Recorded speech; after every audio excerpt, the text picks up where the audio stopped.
اسمي بيسان الشيخ، أنا صحفية لبنانية ومقيمة حاليا بإسطنبول.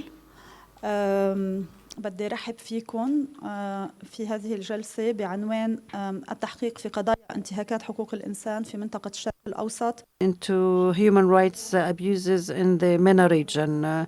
Do excuse me, it seems that I'm running down with a flu. It is indeed a source of pleasure and pain at the same time to manage this session under this title, because we as citizens primarily and as journalists secondarily, we are being, we find our human rights abused and violated while living and performing or practicing our profession. And here I need to note the colleagues in Mada, Masr. Shadi Zalat was arrested yesterday, and today their premises were raided. This is a blatant violation of their human rights as citizens, as well as their rights as journalists and the freedom of expression, as well as violation of a set of civil rights. And we have been talking about these issues the last 2 days. I have a host of colleagues who have worked on human rights abuses in their home countries. I have Viola Fahmi from Egypt, as well as Mahmoud Ali. I have Saja Murtada from Lebanon, Rana Swais from Jordan, and Asalik Zaid from Mauritania. I would like to welcome you can welcome all of you. Rana, I shall start off with Rana. Maybe I can give you a brief introduction of Rana. She is a journalist from Jordan who has been publishing in New York Times basically, as well as in other areas. She focuses mainly on social and political issues and migrants issues. She has written an investigation with ARIJ in 2019 about the inheritance of Christians in Jordan. She has written a book, Voices of Jordan, and then in 2013 she led the Mapping Digital Media Project in Jordan, sponsored by the Open Society Foundations. She is also a media trainer and a former faculty member at the Yarmouk University in Jordan. Rana, I'll give you the mic and you can introduce yourself and your work. Thank you, Bisan. Thank you for your presence. That was the first investigation that I have worked on for ARIJ. And the idea came from an article written by Rana Sabagh on this issue. And the first part of the article was about the inheritance of Christians in Jordan, and the second part was about custody and divorce of Christians in Jordan and the personal status law. Maybe you don't know that Christians in Jordan are part of the Sharia law when it comes to inheritance. And I wanted to understand why Jordanian churches still follow the Islamic Sharia law, even though the law in 2014 has changed and allowed the Christians to change their civil status law. And the only condition was that the 11 sects agree on a single uniform law. Of course, that is not an easy issue to do when you have 11 sects. So I tried to understand why this change has not taken place. I had taken a TV workshop or training, and the idea was for that investigation to be televised. However, when I started my work, I discovered that this issue or this topic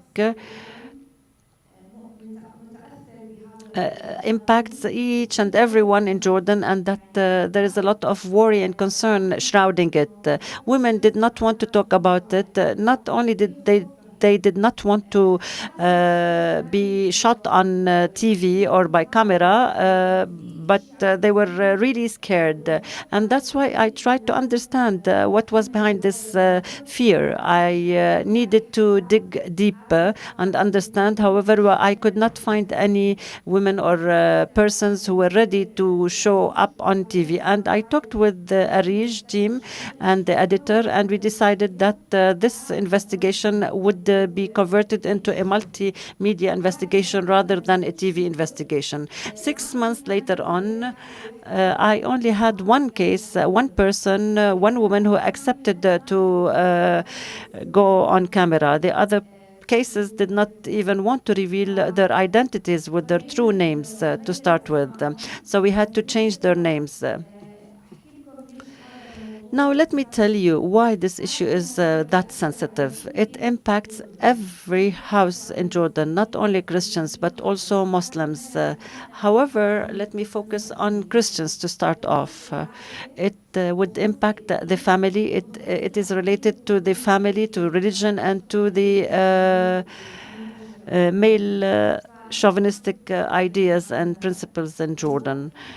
So I was covering a highly sensitive issue, and 17 years of work I did not confront such challenges over 17 years of work.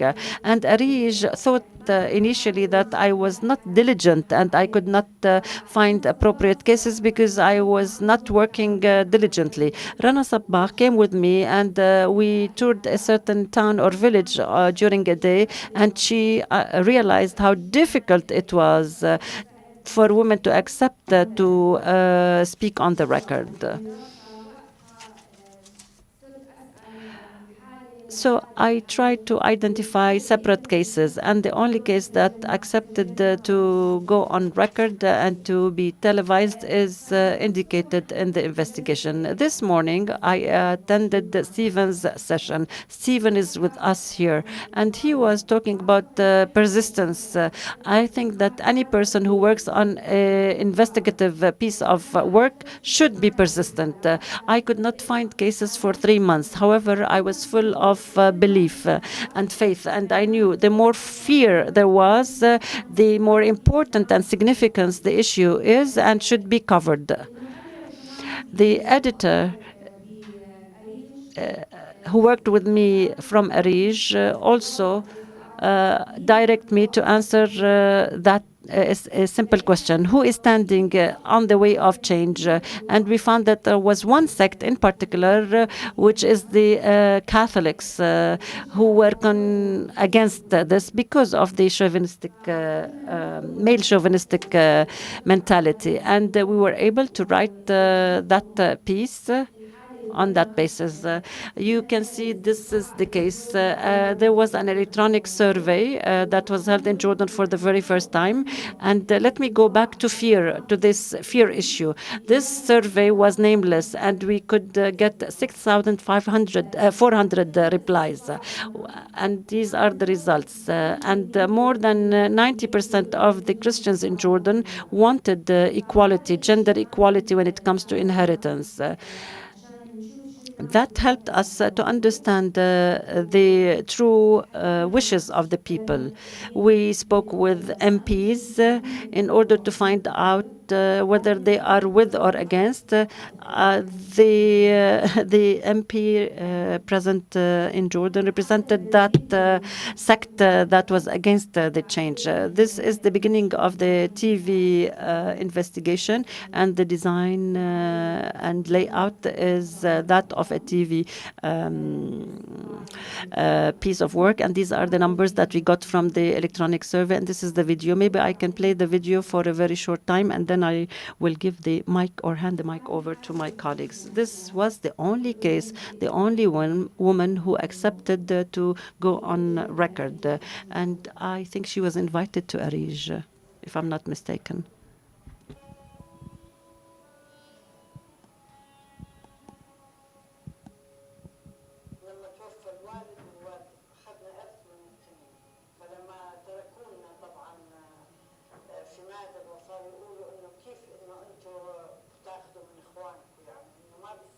طبعا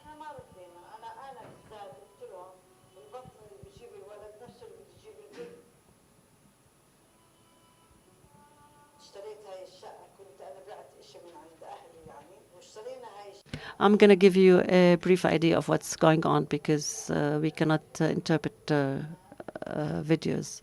But it's a woman who has decided that there is injustice when it comes to inheritance.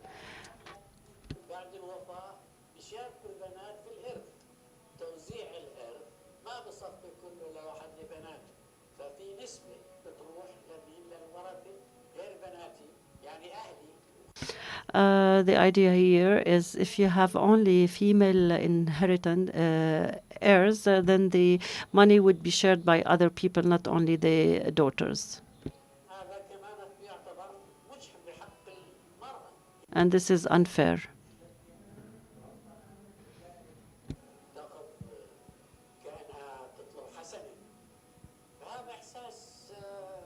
Daughters should not feel that they are seeking, a mercy when they are asking for the rightful inheritance. Okay, shukran. Thank you. شكرا كثير رنا. Thank you, Rana. I'll move on to Saja Murtada, who is a Lebanese journalist who has an MSA from the Media Antoine University in Lebanon and the Toulon. She is an editor at Al Mayadeen Media Network, and she has trained with ARIJ. She has presented 2 reports on human rights and women issues, and they were published with ARIJ and Rasif 22. She has worked in black and white for media production and Al Safir newspaper. She has prepared her skills in new digital storytelling, data journalism, and mobile journalism. Thank you. Welcome, Saja. Microphone. We can't hear Saja. Hello. I would like. I'm not going to talk about the investigations themselves because I think that you have seen them. And if you're interested, you can see them on Rasif 22 and ARIJ websites. I have worked on one of the investigations was about the marriage of underage girls of all sects. And the second was on Ja'fari rights and courts and custody. And I will give you some of the problems, or I will tell you about some of the problems that I encountered and how I solved them. And the Ja'fari courts are Shiite courts from the Shia. Okay. The first investigation. I don't want to live with him. I want to live with my my parents. And the second report was about custody, as I have said. I tried to go to the Ja'fari courts of the Shiites to get some statistics. However, I discovered that the access to right law excludes sectarian courts. I cannot have access to information from religious courts. And I tried to understand why. I discovered that this law was published or submitted initially without the exclusion of any party. However, the MPs had to insist that the religious courts should be withdrawn or excluded from that draft law. That's why they were excluded. I decided to submit a request, a friendly request, seeking information about divorced women who lost the custody of their children in the Ja'fari courts. I tried, and I contacted the head of the court, and he told me several times this is in vain, that I will not be able to get any statistics. Following all those attempts, of course, I needed to persist, but I had to give up. So my first recommendation is not to give up when it comes to human rights abuses, because there are international media organizations or international organizations that have statistics. And this is what I did. I had to collect my own statistics from surveys of 40 plus women who lost the custody of their children. And I understood through those surveys the extortion that women go through in those courts, the deprivation of the right to view their children, as well as other sexual harassment or threat to kill or kidnapping of kids. All this information I got from surveys. And there was another survey about 640 married women in the same courts, and 42% wanted to get divorced but could not get divorced because they would lose the custody of their kids, which means that the women do not really trust these Ja'fari courts. The last advice is that we can develop our databases if we need to get information or statistics from the official institutions and do not get access to them. We can do that through either direct interviews or surveys. The second problem that I encountered was when I met the women who had suffered before from violence or torture, and these women were very apprehensive of revealing their suffering. And after some experience with several women who were abused and children who were abused, I need to tell you the following. It is not only my my story. It is the story of the person who was salvaged from torture. So we need to make sure that the story is their story, not our story. And these are people who have been traumatized, and we should need to watch out the way we talk with them. We should also respect their privacy, because any small detail about them might put them in harm's way, which means that we have to distinguish between what we can reveal as information and what not to reveal. I remember that one girl, 12 years old, had run away from her husband, and her parents told me, don't show any detail about her story. And I had taken a picture with her, and I was very scared to show her picture. And of course, I did not show her picture, and I was very watchful not to reveal any other personal information about her. Another advice to you is not to share your opinions with the victim that you are interviewing, because we are not therapists, we are not psychologists, and we need to let that person talk and tell the story without sharing any medical advice with them. We should not also sympathize or empathize with them, because we have not lived their experience. We should also give them the chance to speak about everything and not to guide the story as some of the journalists do, because they like to provoke the victims or the people whom they interview in order to make them cry and to give a lot of impact, emotional impact, and that is really not right to do. The last recommendation is not to call them victims, but to call them survivors.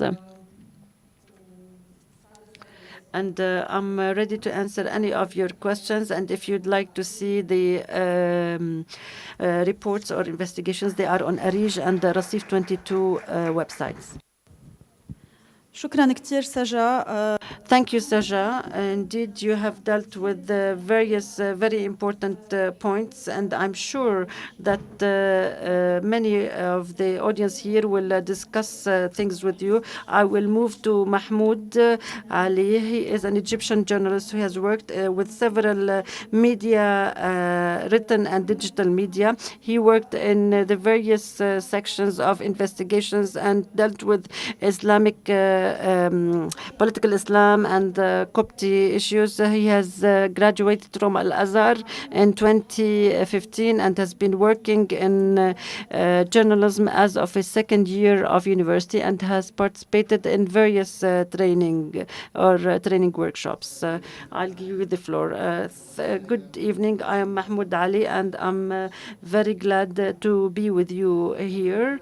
Before we talk about my investigation, I would like to thank Imad Omar, because he was one who helped me throughout my investigation, even after publishing the report. Even though he was not in ARIJ, he continued to follow up with me, and I was very happy to have his input. Let me talk about the investigation by a video about one of the survivors.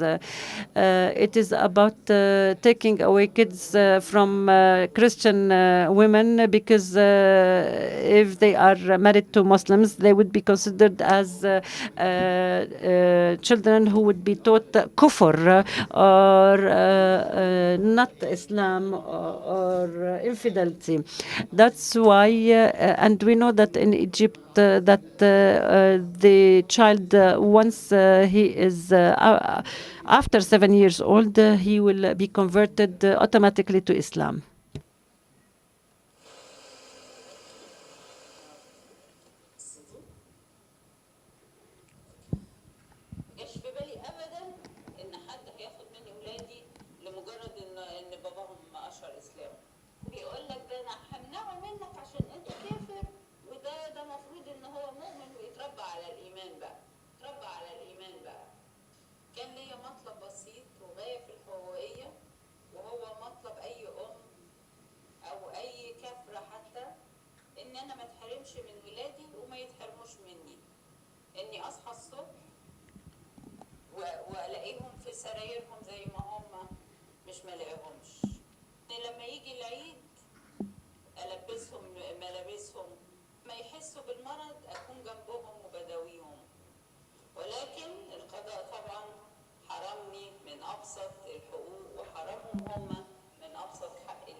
That was a video for one of the survivors.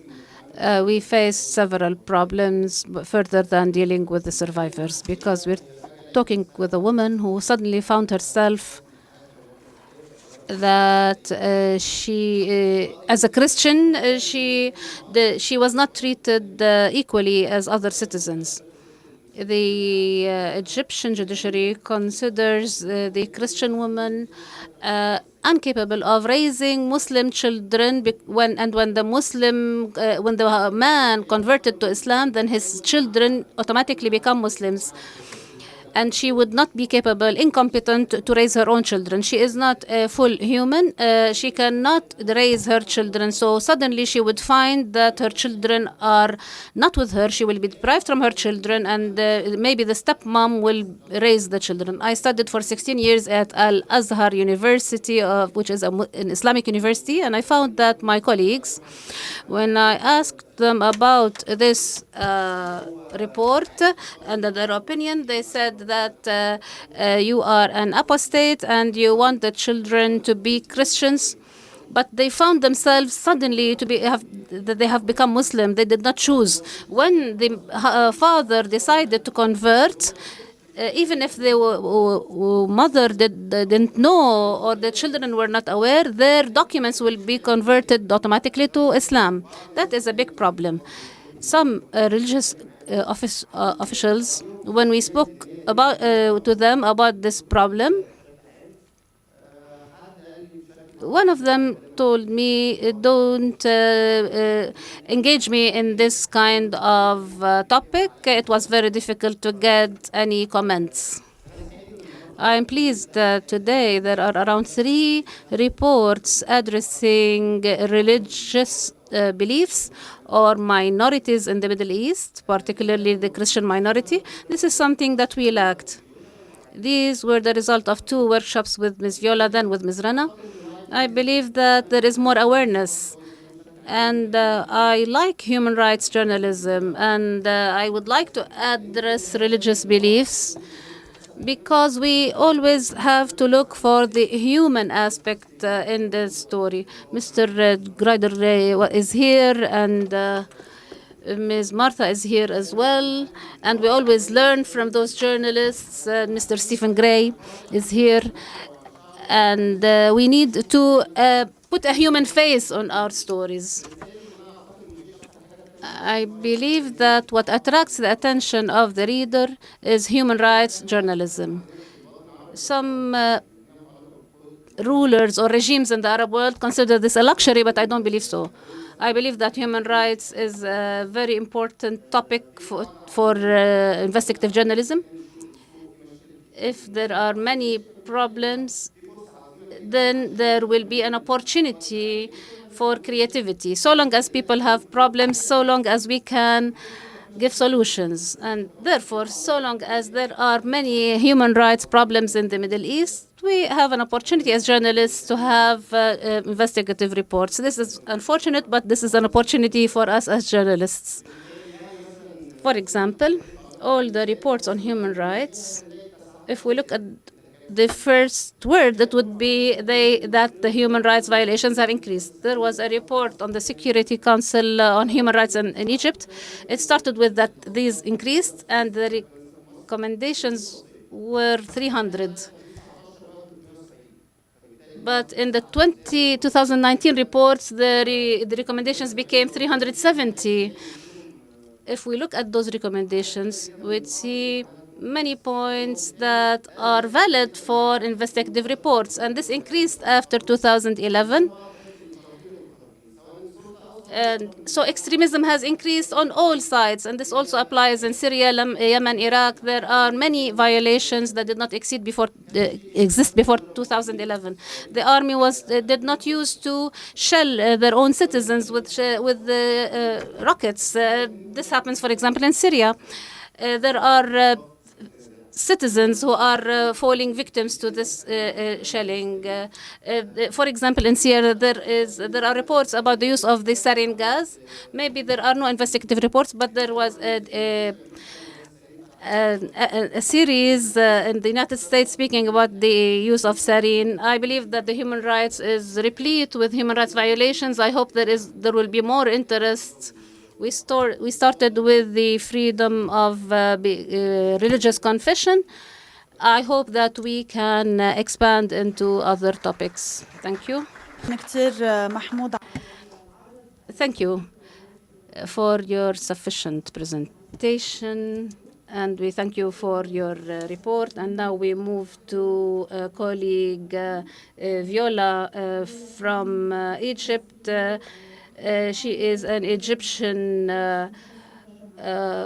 journalist who graduated from has a degree in philosophy and a diploma in political studies from Cairo University. She worked in several periodicals, and most notably Aswat Masriya, which belongs to Thomson Reuters. And she specialized in human rights and public freedoms, and she participated in several training courses in the Arab world and Europe around the digital media and running integrated newsroom and the digital storytelling skills and following up on human rights issues. Viola has achieved a report that has been shortlisted for the award. The floor is yours, Viola. I thank ARIJ for giving me the opportunity, and we thank the moderator. All of us are aware of the human rights status in the Arab world. We are all equal in violations. I believe that the way media is addressing the human rights issues in the Arab world faces many obstacles, not only at the official level, but also at all levels.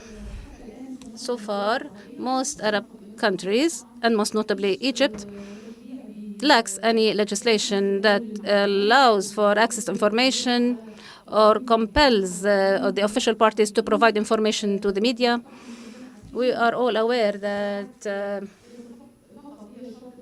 legislation is not enough for having good journalism, but it is one of the safeguards that are important for nurturing journalism in the Arab world. Also, the general climate in the Arab world is against freedoms and is not enabling for shedding the light on violations, hence the importance of investigative journalism.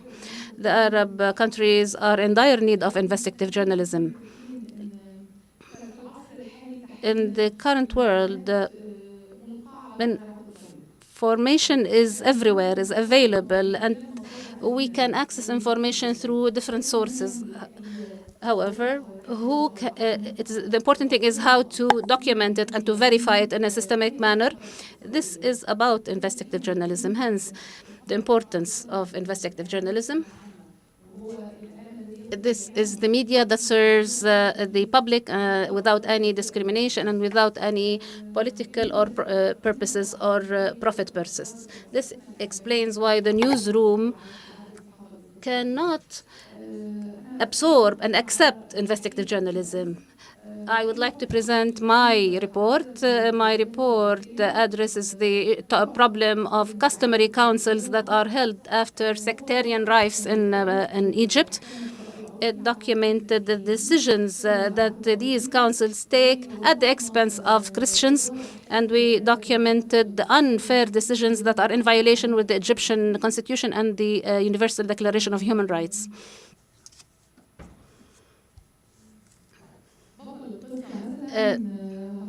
The main character, of course, we shot with him, but in the end, we decided not to release it because he was concerned for his life, and we responded to his fears.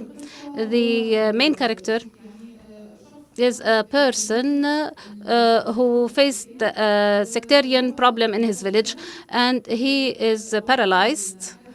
And after that incident, the result of which was almost the destruction of his very humble house, there was a meeting for this customary arbitration, and the decision was for him to pay £30,000 because there was a Muslim young man as a victim. The problem is that he is paralyzed, crippled, and he could not move. So that was the main character, and he was explaining the suffering that he faced and the suffering of the Christian minority, and this is the largest minority in the Middle East. We faced many impediments because the main sources were difficult to access because of fear. They did not want to speak up, and because they come from very simple social backgrounds, and they were afraid of the reprisal of the executive branch. So the report documented more than 70 big meetings of customary councils between the years 2011 and 2018. And this is the available information, because often there are this kind of customary judiciary. They hold meetings, but they do not appear in the media, and we don't have any reports, and no one can identify or get information from those meetings. 25% of such meetings led to the decisions of compulsory banishing of and exile of the Christian families in order to put an end to the conflict. And we also documented the records of these meetings, and that these meetings are taken into account in the regular courts. The civil judges have the very wide authorities and wide discretionary power, and they can alleviate and mitigate the sentences to the maximum, and if they manage to get a customary reconciliation. And usually what happens is compelling the victim. It is not usually voluntary on the side of the victim. I invite you to read my report. I faced many obstacles, and I felt that I need to present these obstacles to you. Any file that we see and we have at hand, no matter how it feels that it is complete, it's always lacking a document or more. We need to maintain our skepticism and to maintain our critical approach. We should not rest assured for any document at hand. Sometimes this missing document is missing may aim at hiding certain information, and that's why it is missing. We should not stop at some main character or so. In relation to violations, we have victims, and those victims are mostly vulnerable, and they often are very cooperative, but then they will back and they will refuse or will vanish and disappear totally. This should not deter us from continuing with our reports. I always face such a situation, and I see colleagues who suffer from having to stop the reports because the main character disappeared. This person may be quite inspiring for us as journalists, but he disappeared. We need to continue looking for other characters and other personalities. As for human rights violations, when we address such topics, we always have victims, and you need special skills to deal with victims that exceed the skills that are available with us as journalists. Sometimes we need to be psychologists, psychiatrists, when we should be sympathetic and when we should stop.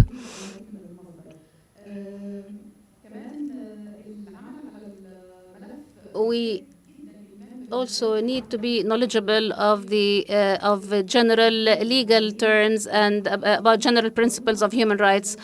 When they tell us that they compelled us to have this customary meeting, we know that this is a violation of the principle of consent. Therefore, we need to be knowledgeable of general legal principles. As an investigative journalist,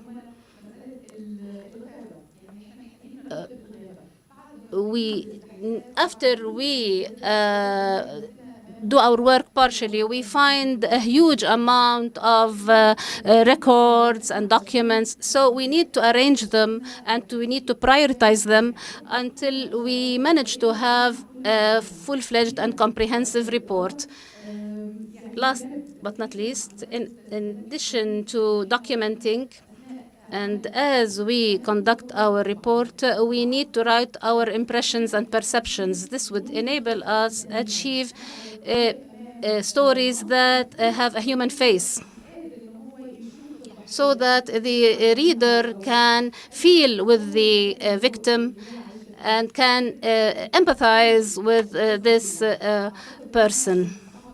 I believe that investigative journalism faces a challenge, which is humanization and digitalization. These are the two main challenges that we need to take into consideration. We need to make our stories human, and we also need to use numbers to verify what we are trying to say. Thank you.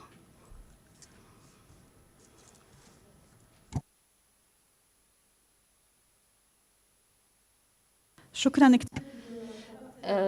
Thank you. You have addressed so many issues, and you gave us a summary of working in investigative journalism. I appreciate your passion, but we need to move to our colleague from Mauritania, Salik Zaid, who started working in 2012. He worked in radio and TV, and he was trained as Al Jazeera and with ARIJ.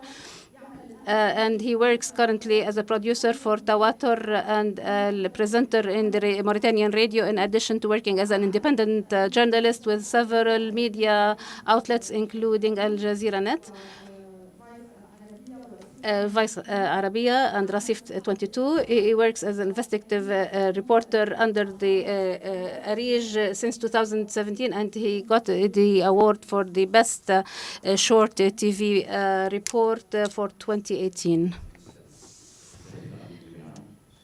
Good evening, and thank you for attending. I'm very pleased that I'm going to speak about investigation of human rights issues. This is not a lecture to give you information because you are teachers. However, I would like to speak about specific topics and issues that we passed as we developed our reports. I'm Salek Zaid. I'm an investigative journalist from Mauritania. I've worked since 2018 with the ARIJ, and I produced 3 reports. The first is about the life and the living and the dead, and it documents the former slaves of Mauritania, and it won the ARIJ award last year. Another report was under the oversight of Mr. Yusri Fouda, and it is the suffering of the domestic workers from going from Mauritania to Saudi Arabia and the violations they face in Saudi Arabia in light of an official agreement between the 2 countries. This report is a candidate and has been shortlisted for this year's award. The last report is about the Sharia treatment, or the religious kind of treatment. In Mauritania, we are Sunni, and most of people believe in what's called the Ruqya Sharia, that heals from many diseases. Many people are abused, and many people are convinced that they should go to such centers to receive treatment rather than go to hospitals. And they waste the opportunity of getting treatment in modern hospitals. The problem here is that in these centers is that they work outside the oversight of the law and without the control of any ministry, neither the Ministry of Health nor the Ministry of Religious Affairs.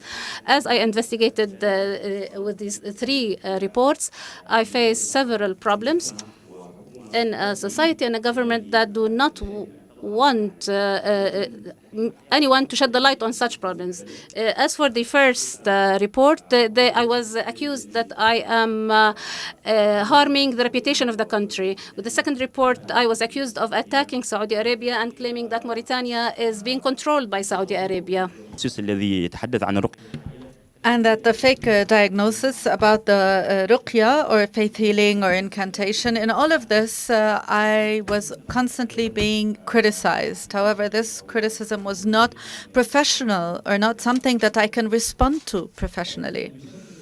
The problems that I faced during this investigation was about withholding information. For example, the investigation about the living dead. There was a committee with a budget of $20,000 per year. This committee, its work was to change the life of liberated slaves. When I documented their situation, those people who were slaves but they were liberated, or enslaved or liberated, I sent questions to this committee. I tried to visit them, I called them, but they never responded. When I published the report, they said it's not professional and that it does not present the other opinion, it does not mention their achievements for those slaves. There were also the fake contracts. The Saudi embassy in Mauritania refused to talk to me. I tried to contact them. We contacted the Ministry of Foreign Affairs in Saudi Arabia and in Mauritania. In that investigation, I exerted a lot of efforts in order to confront an official in Mauritania about this phenomena, and I managed to confront the spokesperson of the government. Of course, he responded to all the evidence that I gave him. He said that the victims were not dealt with fairly in Saudi Arabia. They were not given their salaries, etc. But his response was not convincing at all. And I can show it to you. أنا آسف جدا اللحظة أقل. إنترنت سيء. The internet is a bit slow.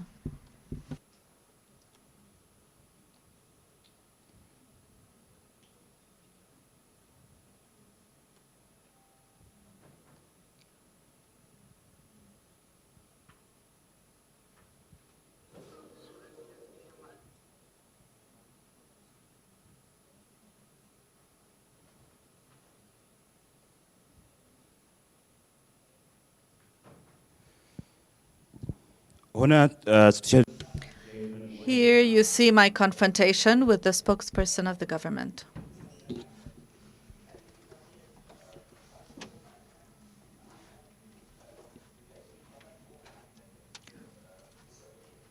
I will try to summarize. I cannot hear it very well. talking about workers who were sent to Saudi Arabia under false contracts.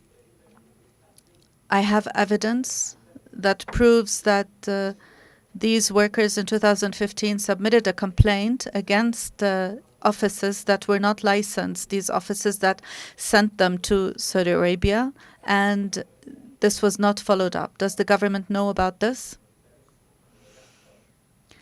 The agreement that we have protects the rights of workers in Saudi Arabia, and it also protects, of course, the rights of the employers in Saudi Arabia.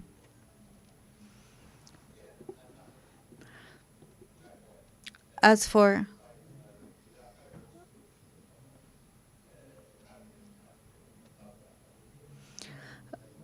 the workers have the right to submit a complaint to court. The sound is not clear. I apologize.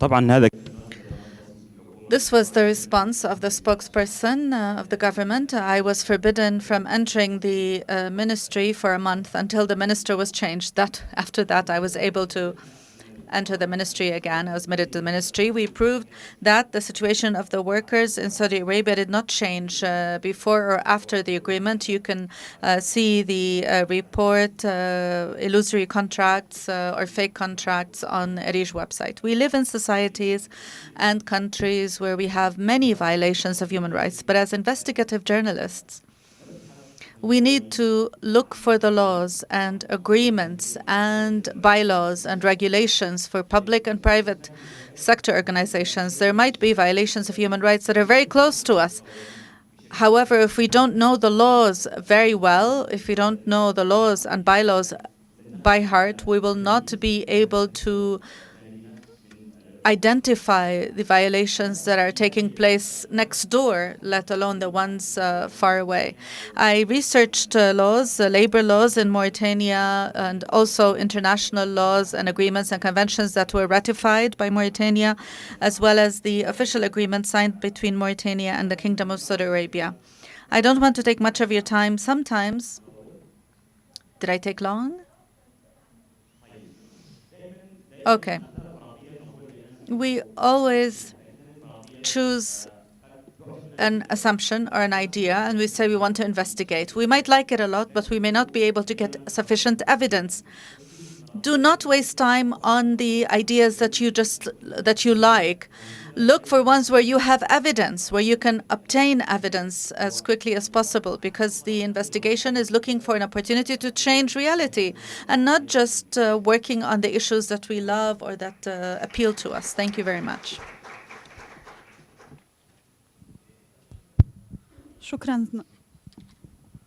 شكرا سالك.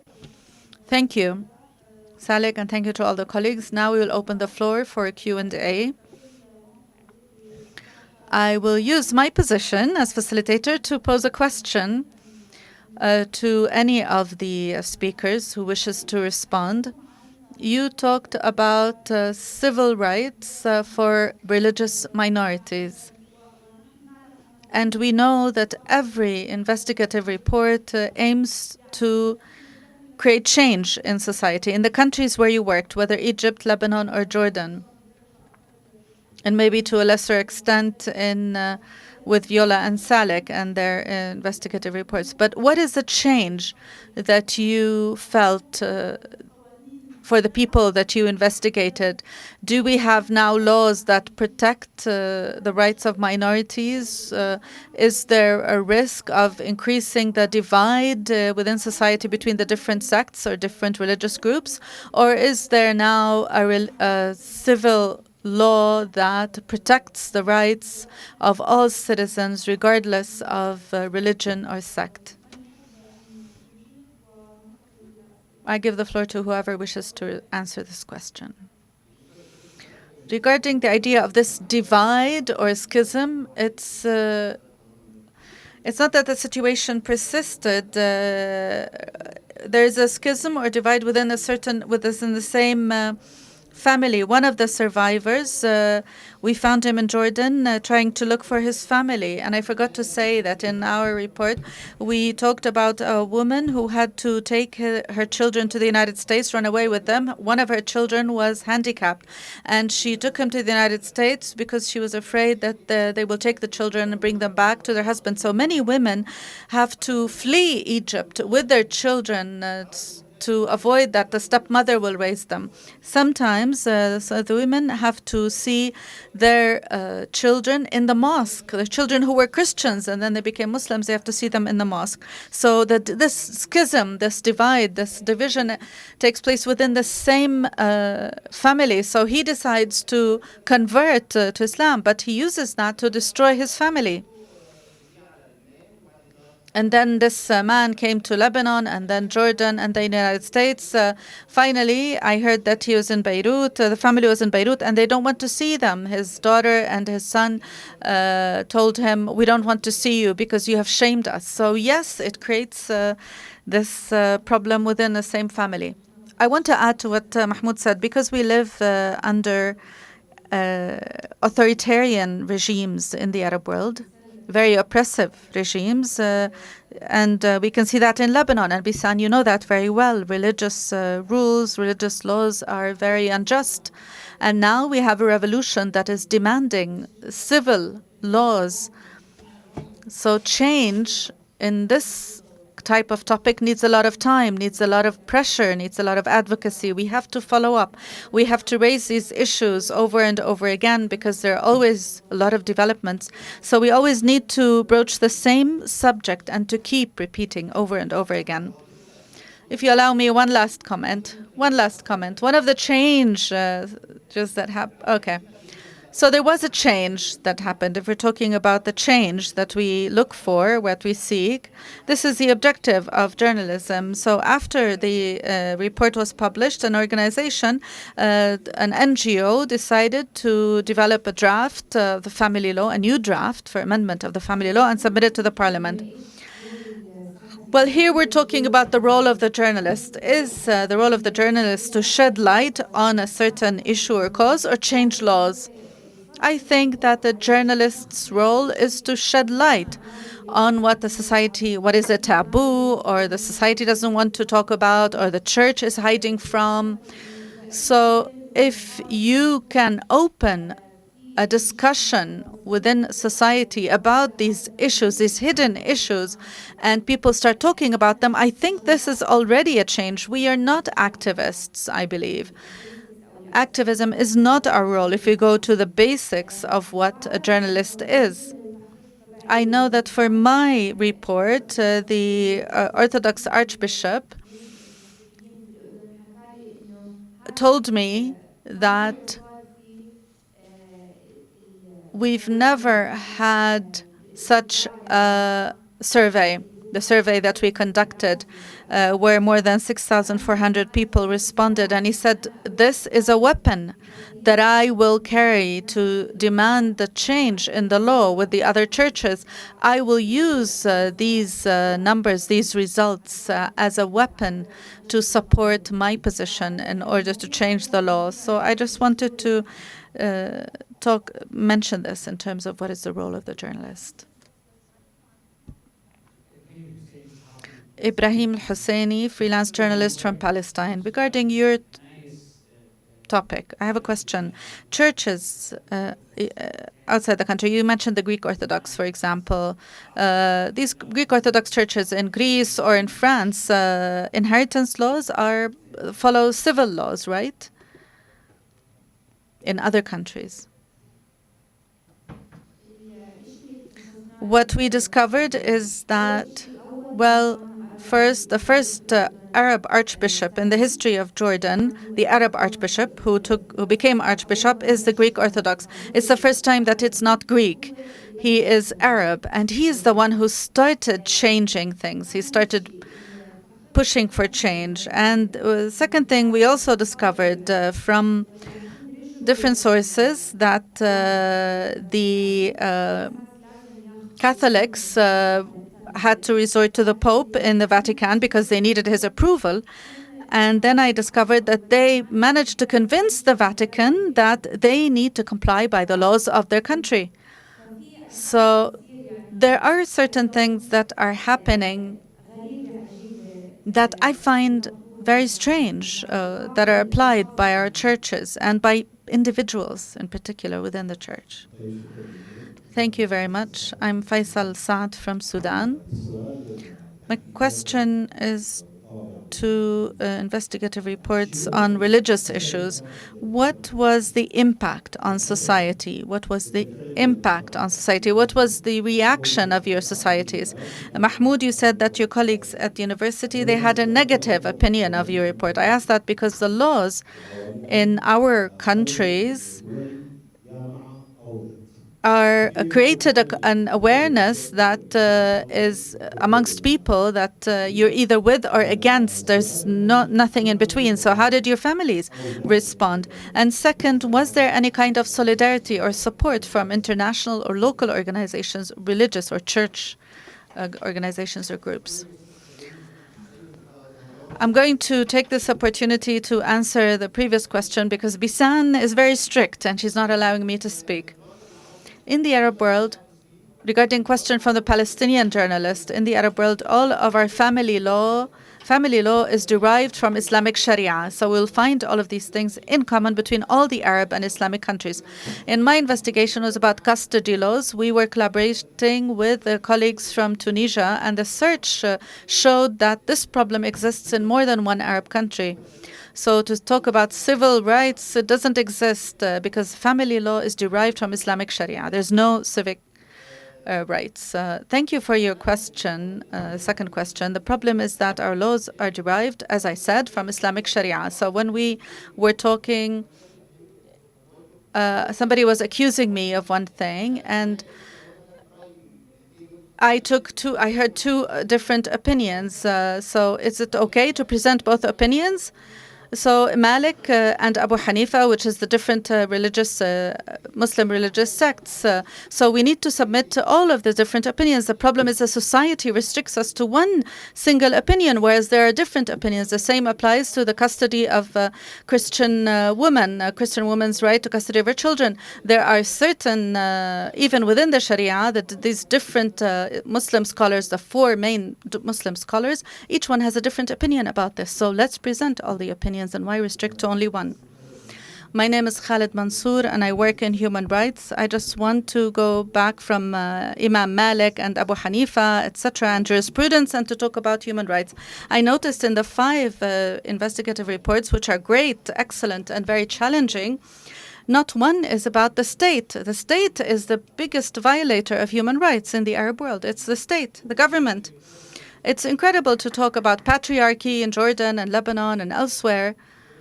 Patriarchy that controls the right of custody, right to inheritance, but it is based on the state. Because sometimes this patriarchy is what deprives Muslim women from inheritance in Egypt. That goes against the law, but the state ignores it, turns a blind eye to that. When the brothers deprive a woman from her right to inheritance, the state and the government turns a blind eye, and we're talking about human rights. Is it because it's more difficult to get data and information? Most of the reports talk about methodological violations of human rights in the Arab world are done by foreign journalists, maybe because they have more access, maybe they have more protection. In your work, do you do any of this? Do you do any of this work? And also, what is your relationship with local human rights organizations? Is it useful? Is the information that they provide useful for you? Is it well documented? What is your opinion? Thank you. Thank you, Khalid. I invite you to read our reports because I'm sure you will change your mind. Our investigative reports, and I read them all, they all clearly point to shortcomings of the government, and we accused them directly. We confronted the state institutions directly up front. And the main thing was about the shortcomings of the security apparatus and the government. The reconciliation committees between the different religious groups is done under supervision of the government and the security forces. So there is a problem, and we confronted the government. We confront them and we say out loud, we scream, and we say that the state is not doing its job, and sometimes it is complicit. We expose everything because the investigative report is trying to expose things and to document these violations. The second part has to do with communication with NGOs and human rights organizations, like you said. Yes, they are very useful in our work because they might have access to victims. That's very useful for us. They might also have data about certain events and certain cases. They suffer a lot of problems, structural or problems with access to victims, communicating with the government, documenting the events, just like us. So it's very important for us to collaborate with them in order to reach the truth, because our objectives are close to each other and sometimes similar. Let me answer very quickly. In Lebanon, the religious courts represent the state because all the laws are implemented by these religious state courts, and these courts would take away the kids from their mothers by force. So my investigation directly targeted the state through the religious courts. Against what Viola said, in Lebanon it is very difficult to deal with international organizations because international organizations deal with the Palestinian and Syrian refugees. When I did my piece on the underage marriage of Lebanese girls, they were surprised. They thought it was only a practice amongst the Palestinians and Syrian refugees and not the Lebanese. So we need to work more with such organizations to shed light on this issue in particular. Microphone to the speaker. Microphone to speaker. The two questions were very important. In my three reports, I put or laid the responsibility on the shoulders of the state. When I talked about the slaves and the freed slaves organization was set up by virtue of an official law. And the second report is related to the Ministry of Work. And the third report is related to the Ministry of Islamic Affairs and Islamic Health. Your question was as follows. The second question was very important, whether we deal with other international organizations or not, or whether we deal with the human rights organizations. Yes, sometimes these organizations abuse or use the organizations to provide certain agendas or to dictate certain agendas. In 2015, I worked with the victims who came from Saudi Arabia, and I tried to get some figures in 2015. And then when I approached them again in 2018, it seemed to me that they have not paid any attention to the previous figures. And they also gave me some bad information or misinformation. The figures were not true. Sometimes they would tell us figures about women who were raped more than once. And I was aware of the information that they shared with me because I knew that they wanted to use my report in order to indicate certain for certain ulterior motives of such organizations. So I was very cautious when I dealt with them. Ahmed Eid from Delchawita. I have a question to the Lebanese colleague. The survey that you used, what were the steps that you took to design it?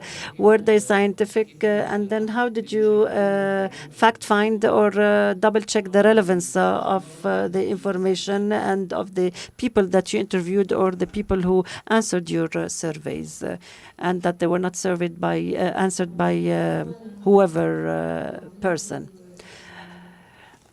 Saja, I approached women who who had sues, court cases in front of the Ja'fari courts. And through Facebook, I was able to get through to those women and to fill out the information and the questionnaire. There were some shortages in the data. That's why I had to do away with that data that was not full. And I did not want to use any imprecise or wrong data. I wanted to understand what is the torture, violence that they suffered, whether they had any confidence in the courts, how do they act, whether they had access to view their kids or not. So the dearth of data or the lack of data meant that I had to give up some part of my investigation. But of course, sometimes we do make mistakes and we try to correct them. The idea is to get through to people who suffered, and there are many questions or stories that are being written in the Arab world about a story about the high rate of cancer of a certain region because of the industries there, and the journalist had to visit the houses to go house by house in order to find the suffering of the cancer patients and the way they were treated. So if there are no such data, we can create our own data through the investigations and surveys.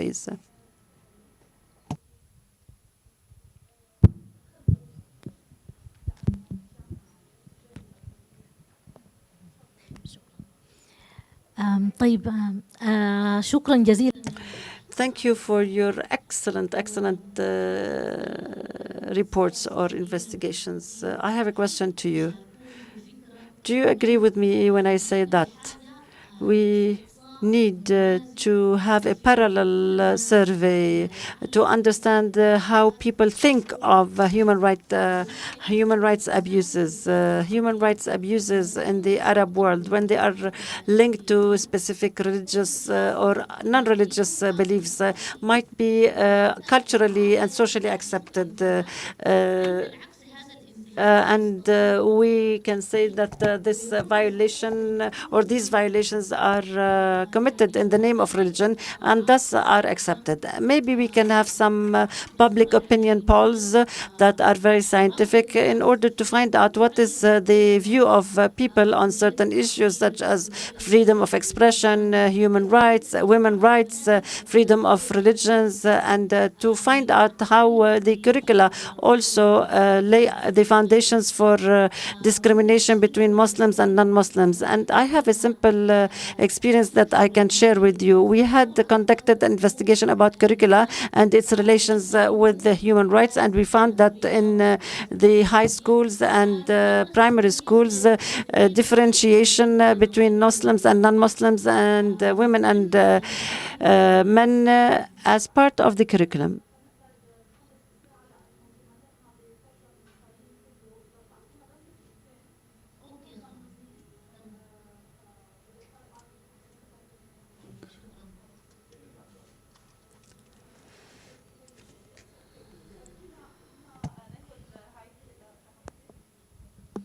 أنا هايدي حمدي صحفية من مصر. سؤالي للأستاذة سجا. My question to Saja. In your investigation, you have talked about people who are socially stigmatized. How did you deal with them? How did you bring them to be forward with you and to speak out? That's my first question. The second question, in the 5 investigations, have you followed up the victims later on? And have you seen whether they were also injured following the publication of the investigation? It is very difficult to deal with the survivors. I do not consider them as victims. It's very difficult to deal with survivors. I have tried to convince them. And here I had to resort to some people who were close to them to convince them them of the idea, because usually they are very apprehensive to deal with us.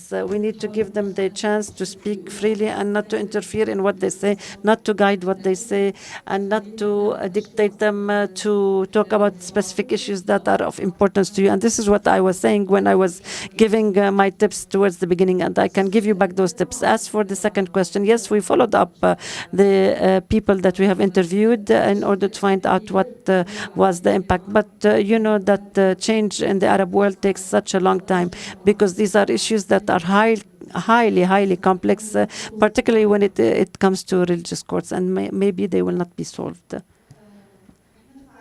We have to put an end to the session now. Thank you very much for all the colleagues that have undertaken or that have made the reports and who have shared their experience about the challenges. Thank you to the participants, and thank you to the interpreters who have given us a little bit of an additional time.